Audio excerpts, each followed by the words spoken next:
how some people from the book of Maccabees, they were trying to abandon their faith because they seen something which was blending according to their convenience, they followed. But those who were really followers of Christ, no, they remain faithful till the end.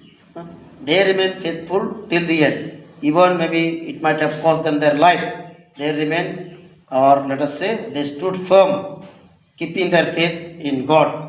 That is in gist from the first reading. And today's gospel, we are reading from St. Luke. But if we go to St. Marcos, chapter 10, we will find this same gospel is mentioned. And there the name is given is Bartimaeus, son of Timaeus. Bartimaeus, son of Timaeus. This particular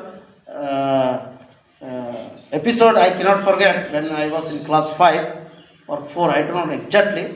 But on 30th of December or 31st maybe, we acted out during evening, in the church, we acted out. So I cannot forget. There was one sir was taking care, and he doesn't know Hindi. Then he was telling, chalo chalo, Jisu bulata. So he cannot pronounce correctly, but he acted. He also acted one of the disciples, people, crowd. So I cannot forget this particular gospel. And today we have given, but I will dwell on with Bartimaeus. Let us keep it, though it is not written, but let us keep with the Bartimaeus. The healing of this particular man, blind man named Bartimaeus, in the gospel teaches us how we must act as a follower of Christ. Bartimaeus and his encounter with Christ teaches us 3 things. Remember, I will ask you next time. Okay, 3 things. First is acceptance, humility, and perseverance. Let us see about acceptance. He was sitting by the roadside begging, which means his family did not accept him and was abandoned by society too. Nobody bothered and cared for him, even those who were walking with Jesus, because they said, keep quiet. No? When he asked, inquired, they told him, keep quiet.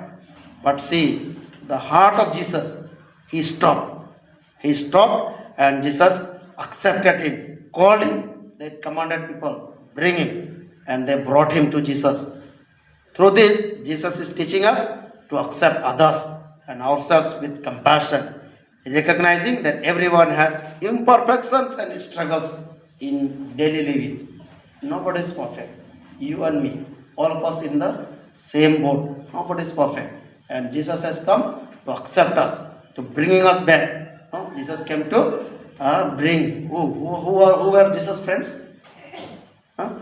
All those who were, let us say, removed from the society, sinners, and the list can go on. So Jesus came to bring them back to the society. Humility, one of the greatest virtues with which we must approach God is humility, like that of Bartimaeus.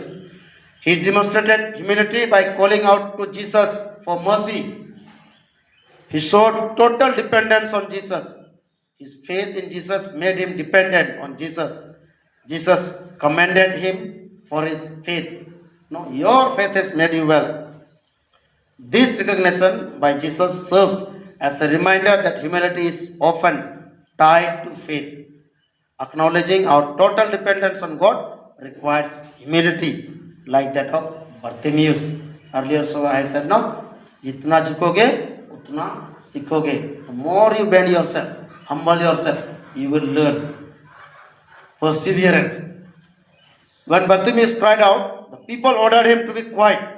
But even this was a gift because it enabled him to cry out all the more. He shouted more and more. So also with us, when obstacles arise in our prayers, like distractions, temptations, and lack of consolation, we must see these obstacles as hurdles that must be overcome in order to see God with blindness. Persistence. What is the meaning of persistence? Continuously. Continuously.